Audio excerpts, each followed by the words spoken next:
Bon alors, résumons ce qui s'est passé chez Mercedes au Grand Prix de Bahreïn. Il y a peut-être eu des nouvelles infos fraîches.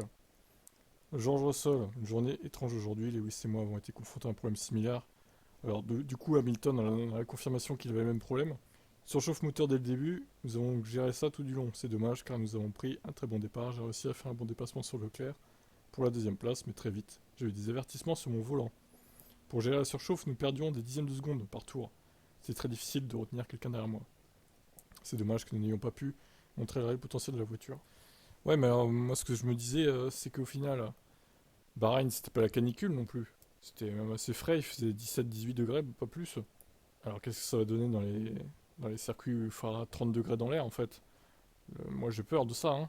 Ils vont cramer le moteur en fait chez Mercedes. Oh là là. Ah bah, non, ça promet, hein.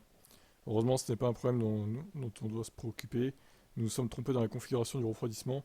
Nous devons simplement comprendre pourquoi et nous assurer de ne plus recommencer. C'était tout simplement une mauvaise décision. Nous avons beaucoup de marge pour refroidir davantage de groupes motopropulseurs. Je pense que sans ce problème, nous aurions été en lutte pour la P3. Ouais, mais encore une fois, c'est un problème qui ne devrait pas arriver, quoi, hein. Franchement, c'est n'importe quoi. Une course difficile pour Hamilton. Une déception au sein de l'équipe car on espérait que ce serait une meilleure soirée. On était proche de plusieurs autres voitures, la dégradation était forte. Les problèmes auxquels on a été confrontés nous ont évidemment fait perdre du rythme. Au final, si je m'étais mieux qualifié, j'aurais naturellement eu quelques places d'avance car mon dernier relais s'est bien passé. Aujourd'hui, c'était une journée de découverte et nous avons appris beaucoup de choses sur la voiture. C'est marrant parce qu'il revient pas sur le siège cassé. Bon, peut-être dans une autre interview, on verra. Nous nous sommes trompés de refroidissement, déclare Toto. Pour gérer ce problème, nous avons dû faire beaucoup plus de portance et de roue libre, ce qui entraîne une perte de performance avec les pneus. C'est un cercle vicieux. Nous devons examiner ce que nous avons fait de mal en donnant aux pilotes une voiture qui n'était pas assez compétitive aujourd'hui. J'ai hâte d'examiner les données pour m'assurer que nous ne sommes pas confrontés à des changements similaires en Arabie Saoudite. Bon bah là-bas il devrait faire plus chaud je pense. Mais en fin de compte, nous avons une toute nouvelle voiture et nous en apprenons davantage. Ok, Chauveline, la course s'est avérée une expérience décevante et frustrante aujourd'hui. Nous avons été confrontés dès le début à des problèmes de surchauffe.